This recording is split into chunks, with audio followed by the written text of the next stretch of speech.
हरिओम नमो नमः। आप सभी का इस चैनल में हार्दिक अभिनंदन है, स्वागत है। जैसा कि आप जानते हैं इसमें हम अनेक पाठ चला रहे हैं। अभी लोक सिद्धांत पढ़ाने जा रहे हैं। त्रैमासिक निकाले हैं। प्राय हमारा प्रयास है कि 3 मास में इसको पूरा कर दिया जाए। अभी संज्ञा प्रकरण पूर्ण हो चुका है। आज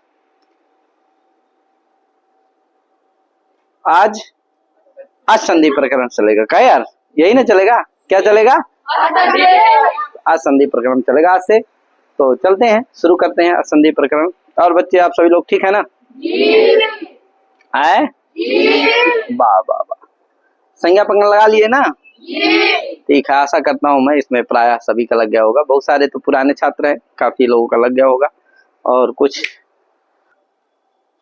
तो चलते हैं। सबसे पहला सूत्र है असंधि का इको एणच। क्या सूत्र है? इको एणच सूत्र है। ये यण करता है। क्या करता है? यण करता है। अब देखो, इको एणच में 3 पद का सूत्र है।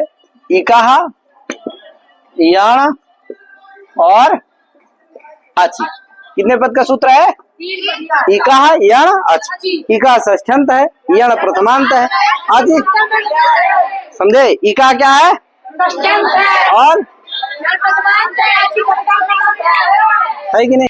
तो इका क्या है? षष्ठ्यंत। यण क्या है? प्रथमांत। अच क्या है? इस तरह से 3 पद का सूत्र है। समझ में आ रहा है सभी को? अब इका के आगे षष्ठी है। षष्ठी जहाँ होती है प्राय अनिर्धारित, जहाँ षष्ठी होती है वहां स्थाने जुड़ जाता है। क्या जुड़ जाता है? इका के आगे क्या आ जाएगा? इका स्थाने, यण स्याद, अचि परे। अचि सप्तमी है। सप्तमी का अर्थ होता परे, पर सप्तमी है, जिससे अर्थ होता परे। अचि परे। संहितायाम का अधिकार आ जाता है, जिससे संहितायाम कहो चाहे संहितायाम विषय कहो। ठीक है ना? तो क्या अर्थ हो गया? इका स्थाने, यण स्याद, अचि परे। स्याद क्रिया आ जाएगी। है, कोई ना कोई क्रिया होती है, तभी क्रिया होती है, तभी वाक्य की पूर्ति होती है। वाक्य अर्थ को बोध कराने में तभी समर्थ होता है, वह तभी वो वाक्य कहलाता है जब कोई न कोई उसमें क्रियाबोधक पद होना चाहिए। तो क्रिया क्या है? स्याद। ठीक है ना? तो क्या अर्थ हो गया? इका स्थाने, यण स्याद, यण स्याद, अचि परे। अच के आगे क्या जोड़ देना? परे। ये सब प्रत्याहार है। इका इक भी प्रत्याहार है, यण भी प्रत्याहार है, और यानी इक के स्थान पर क्या होते हैं? यण होते। क्या परे रहने पर? अच के परे रहने। इक माने जान रहे हो ना? इक माने, इक में कितने वर्ण आएंगे? ई उ रिल, यही ना आएंगे 4 ठो। यण में या वा रा ला 4, और आज में 9। कैसे? 9 जान गए है कि नहीं? आ ई उ रि ए ओ यहू, यही क्या आएंगे? आज में आएंगे। तो आज परे रहते। ठीक है, इनमें से कोई भी वर्ण पर हो तो। अब देख लो, जैसे उदाहरण के लिए आप ये बहुत ज्यादा लिख दिए हैं, ये ध्यान देना। इका, इसीलिए देखो वृत्ति में लिखा हुआ है इका स्थाने यण स्याद अचि संहितायाम विषय। इका स्थाने यण स्यात अचि है। यहाँ स्यात हलंत कर लेना। स्यात आगे अचि। ठीक, निकाला गया। स्याद अचि संहितायाम विषय। चाहे संहितायाम कहो चाहे संहितायाम विषय, संहिता विषय कहो। ठीक है ना? तो संहितायाम विषय। आगे देखो, उदाहरण है इसका सुधि उपास। सुधि धन उपास इति स्थिति। सुधि उपास ये स्थिति है। क्या है? सुधि उपास, यही क्या है इसका उदाहरण। अब देखो, सुधि धन उपास ये स्थिति में क्या होगा? अब ये सूत्र लगेगा। कहेगा भैया इका स्थाने यण स्याद अचि परे संहितायाम विषय। यही ना अर्थ होगा? इका स्थाने यण स्याद अचि, है कि नहीं? इक के स्थान में क्या होता है? यण आदेश होता है। अचि परे रहते हैं संहिता के। अब देखो, इक कौन है? इक आप जान रहे हो। इक माने ई उ री ली, है कि नहीं? ध्यान देना, ई से दीर्घई भी लेना है, ह्रस्वई भी लेना है, प्लुति भी लेना। ऊ से भी इसी तरह है, क्योंकि अर्ध संरक्षा प्रत्यय लग जाएगा है। तो जिससे अण में भी लगता है, अण तो व्याप्य जो प्रत्याहार होते हैं उनमें भी लगता है। तो अण प्रत्याहार के अण में तो कौन आएगा? अयुण से आ के लेकर, अयुण के आ से लेकर के लड़के रा तक, उसके बीच में है ना एक प्रत्याहार। हाँ, एक प्रत्याहार तो कहाँ है? अयुण के ई से लेकर के ऋलिक के का, तो बीच में ना है। तो ये अण से कम में है। क्या है? अण तो व्याप्य प्रत्याहार है। एक प्रत्याहार क्या है? है कि नहीं? अण तो व्याप, अण से छोटा प्रत्याहार, इसलिए इसमें भी अण सूत्र लगेगा। ठीक है ना? अण में भी लगता है अणुति सवर्णस्य प्रत्यय सूत्र, और अणतब व्याप्य जो प्रत्याहार है उनमें भी लगता है, तो इसमें भी लग जाएगा ईक में, जिससे ईक से क्या होगा, ह्रस्व ई का भी बोध होगा, दीर्घ ई का भी बोध होगा। इसी तरह से ऊ से भी किसका बोध होगा, समझ गए ना। तो देखो सुधि उपास्या में कौन है, सु का ऊ क्या है, ह्रस्व ऊ है, ये भी ईक है, इसके स्थान में भी यण प्राप्त है। यण मतलब या वा रा ला। एक चीज ध्यान दे देना, अगर ई है तो क्या होगा, या होगा, ऊ है तो वा होगा, री है तो रा, और री है तो ला। ध्यान देना है। इस तरह से ई है तो यण क्या होगा, या। ये सब हलंत है, तो ई होगा तो या होगा, ऊ होगा तो री होगा तो ली होगा तो क्यों होगा, यथासंख्य से भी कर लेना। स्थानीय अंतरतमा अभी बताया जाएगा आपको, स्थानीय अंतरतमा है कि नहीं, क्योंकि स्थान दोनों का एक है। देखो ई का स्थान क्या है, तालु, या का स्थान भी क्या है, तालु, और ऊ का स्थान क्या है, उपपदमानीयनम ओष्ठ, ओष्ठ, वकारस्य दंतोष्ठम ओष्ठ है, तो इसलिए ऊ के स्थान में क्या होगा, वाह होगा। री के स्थान में क्या होगा, रा, क्यों, स्थान एक है, इस तरह री का ला। ठीक है ना, ये ध्यान रखना, क्योंकि स्थान दोनों का, जिसका स्थान जिसके साथ मिलता है वही आदेश होता है। यही कहता है कौन, स्थानीय अंतरतमा। ठीक है ना, स्थानीय अंतरतमा क्या कहता है, स्थानेन सदृशा अंतरतमा भवति, है कि नहीं। स्थान के द्वारा जो सदृश अंतरतम आदेश होता है वही होता है, समझे कि नहीं। तो स्थान के द्वारा अंतरतम आदेश कौन है, ई के स्थान में या है, ऊ के स्थान में है कि नहीं, ऊ के स्थान में या है, क्यों, क्योंकि स्थान मिल रहा है।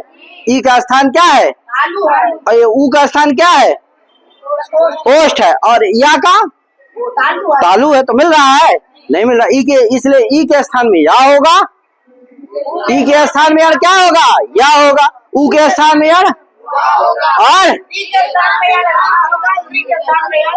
ये ध्यान रखना हमेशा है भैया। तो बताओ सु का ऊ भी ईक है कि नहीं है। ईक देखो यहाँ तीन ठो है, एक सु का ऊ, एक धा का ई, एक उपास्य का ऊ।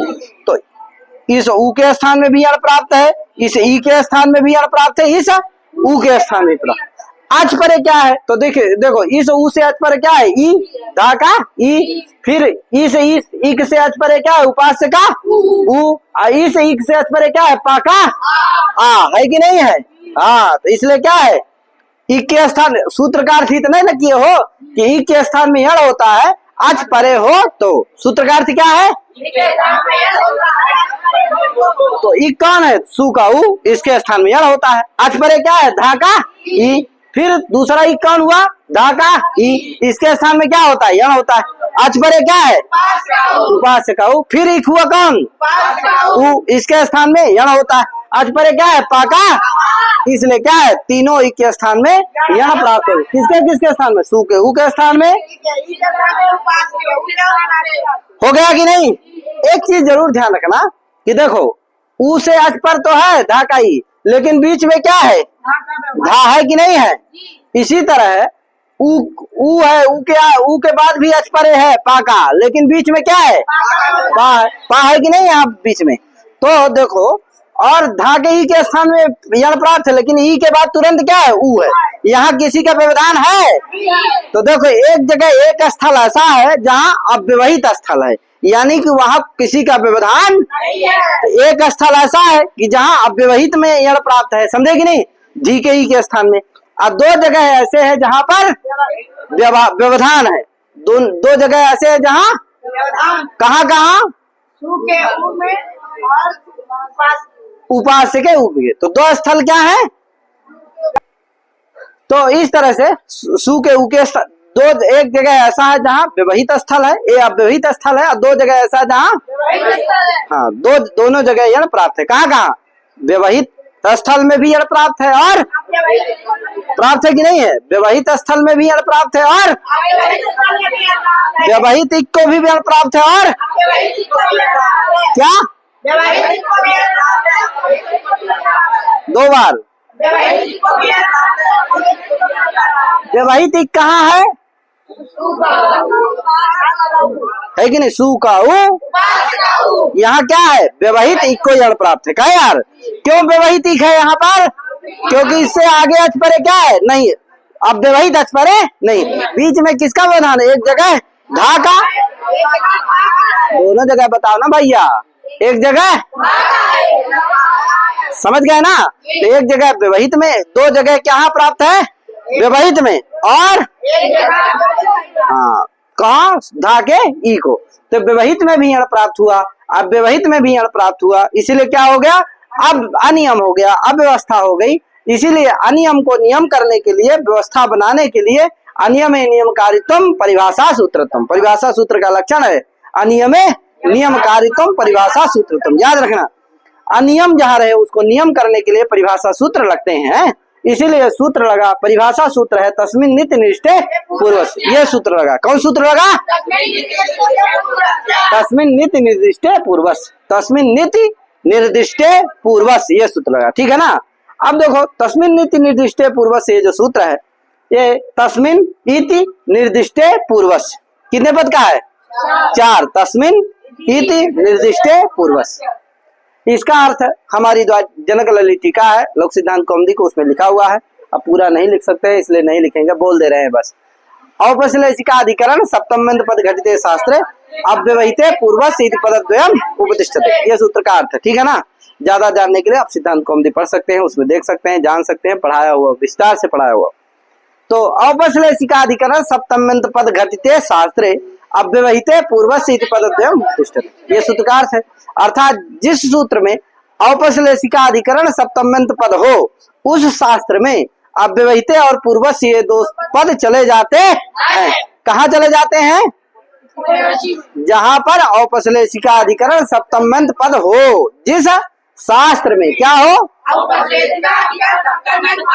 उस शास्त्र में क्या चले जाते हैं? कितने पद चले जाते हैं? 2 पद। कौन कौन? किस शास्त्र में जाते हैं? है कि नहीं? औपश्लेषिका अधिकरण सप्तम पद शास्त्र में, औपश्लेषिका अधिकरण सप्तम पद घटित शास्त्र में, जिस शास्त्र में औपश्लेषिका अधिकरण सप्तम पद हो, जिस शास्त्र में। अब देखो इको एणचि है, अब देखो लो इको एणचि क्या है भैया, यहाँ बताया था मैं, इका षष्ठ्यंत है, यहाँ प्रथमांत है, अचि क्या है? कैसा सप्तम्यंत है? देखो अधिकरण 3 प्रकार का होता है, औपश्लेषिक, वैषयिक, अभिव्यापक। क्या क्या? औपश्लेषिक। आधार कितने प्रकार का होता है? 3। आधार त्रिधा, औपश्लेषिको, वैषयिको, अभिव्यापक, चित्ताधार त्रिधा। समझे कि नहीं? आधार कितने प्रकार का है? 3 प्रकार का, ठीक है ना। तस्मिन् नित्य निर्दिष्टे पूर्वस्य, तो अर्थ जान गए ना क्या है? औपश्लेषिका अधिकरण, तो आधार मैंने बताया 3 प्रकार का आधार होता है, औपश्लेषिक, वैषयिक और अव्यापक। तो जो औपश्लेषिक आधार जहाँ होता है, औपश्लेषिक आधार में ही सप्तमी होती है। तो जो तीनों में होती है, औपश्लेषिक में भी होती है, अव्यापक, लेकिन जहाँ औपश्लेषिक आधार में जहाँ सप्तमी होती है वहीं पर ये सूत्र जाता है। जहाँ वैषयिक आधार में सप्तमी हो वहाँ सूत्र ये नहीं जाता। जहाँ पर अव्यापक आधार में सप्तमी हो वहाँ ये सूत्र नहीं जाता, ठीक है ना। कहा जाता है? हाँ, मैंने औपश्लेषिका अधिकरण जहाँ होगा वहीं ये जाएगा, जहाँ अभिव्यापक अधिकरण होगा वहाँ जाएगा नहीं, जहाँ पर वैषयिका अधिकरण होगा वहाँ जाएगा नहीं। कहाँ जाएगा? औपश्लेषिका अधिकरण सप्तमी होगी। तो देखो अचि में कौन सी सप्तमी हुई है? औपश्लेषिका अधिकरण सप्तमी है, इसीलिए यहाँ क्या चला जाएगा? तद घटित शास्त्र कौन है? औपश्लेषिका अधिकरण सप्तम पद कौन हो गया? अचि। और तद घटित शास्त्र कौन हो गया? इको एणच। तद घटित शास्त्र कौन हो गया? इसलिए इको एणच में क्या चले आएंगे? निर्दिष्टे मतलब होता है अव्यवहिते। निर्दिष्टे का मतलब क्या होता है? पूर्वस्य मतलब जान ही रहे हो, पूर्व में क्या यार? निर्दिष्टे मतलब निर्दिष्टे, है कि नहीं? निर्दिष्टे का मतलब क्या है? अव्यवहिते। अव्यवहितो चारिते सति, है कि नहीं? पूर्वस्य कार्यम भवति, है कि नहीं? यदि सप्तम्यंत पदार्थ क्या हो? अव्यवहित उच्चरित हो तो पूर्व को कार्य होता है, यानी तो अव्यवहिते पूर्वस्य 2 पद चले आएंगे। कहाँ चले आएंगे? इको एणच में चले आएंगे, इतना जानो। तो इको एणच में देखो क्या आ गए? अव्यवहिते और अव्यवहिते और पूर्वस्य, ये 2 पद चले आए। अब देखो अव्यवहिते सप्तम्यंत है, पूर्वस्य क्या है? षष्ठ्यंत है। अव्यवहिते क्या है? और पूर्व षष्ठ्यंत क्या है? अब देखो अव्यवहित सप्तम्यंत है। यहाँ इनको सूत्र में देखो इका क्या है? षष्ठ्यंत है और यण प्रथमांत है और अचि सप्तम्यंत है। इका क्या है? षष्ठ्यंत है और यण प्रथमांत है और अचि सप्तम्यंत है। अचि क्या है? सप्तम्यंत है। सप्तम्यंत है। अब देखो